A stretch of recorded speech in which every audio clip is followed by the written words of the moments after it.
تو نہیں پتا کیونکہ ہم نے جب خیر پہلے تو وہ گیٹ پہ چھلانگ مار کے آئے، گارڈ کو پہلے انہوں نے مارا، گارڈ کو بند کیا کیبن میں، اس کا فون چھین لیا، اس کی جو عام گارڈ ہے اس کی گن لے لی، اور پھر وہ آ کے ہمارا فرنٹ ڈور کھٹکھٹانے کے بجائے توڑ دیا، اور پھر وہاں میرا بیڈ روم کا دروازہ ہے تو وہ کھٹکھٹا رہے تھے، تو ایمان اور میں نے آواز دی کہ ہم کھول رہے ہیں، 1 منٹ ٹھہر جائیں۔ تو جیسے ہی ہم نے دروازہ کھولا انہوں نے ایمان کو گھسیٹا اور لے کے گئے، اور مجھے بھی پولیس ویمن کوشش کر رہی تھی کہ باہر گھسیٹیں۔ میں نے کہا مجھے بتائیں ہم دونوں کو اریسٹ کرنے آئے ہیں یا کس کو آئے ہیں، کوئی وارنٹ ہے، کچھ ہے؟ تو پھر ایک آدمی جو پلین کلوتھس میں تھا اس نے اشارہ کیا کہ یعنی کہ مجھے نہ گھسیٹیں۔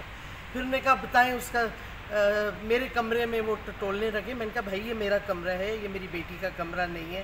تو انہوں نے کہا اس کا کمرہ ہمیں بتائیں، ہمیں اس کا لیپ ٹاپ چاہیے، ہمیں اس کا فون چاہیے، وہ دیں۔ میں نے کہا میرے پاس تو نہیں ہے۔ تو انہوں نے کہا اس کا کمرہ بتائیں۔ پھر کوئی 20 بندے اوپر گئے، انہوں نے کمرہ ڈھونڈا، وہ کمرے کی تہس نہس کر کے اس کا لیپ ٹاپ اور اس کا سیل فون لے لیا، اور نیچے آ کے پولیس کی عورت نے میرا ہاتھ یوں پکڑ کے کہا اپنا لیپ ٹاپ اپنا فون بھی دیں، حالانکہ I was not under arrest اور انڈر ابڈکشن۔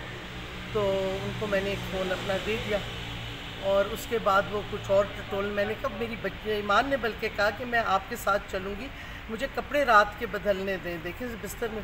انہوں نے کہا کوئی ضرورت نہیں، کھینچ کے لے گئے۔ ایک میرا وہ نماز والا دوپٹہ تھا وہ ساتھ لے گئے، اور پتہ نہیں اور کیا کیا چیزیں اوپر سے لی ہیں، اور وہ اس کو گھسیٹ کے لے گئے۔ تقریباً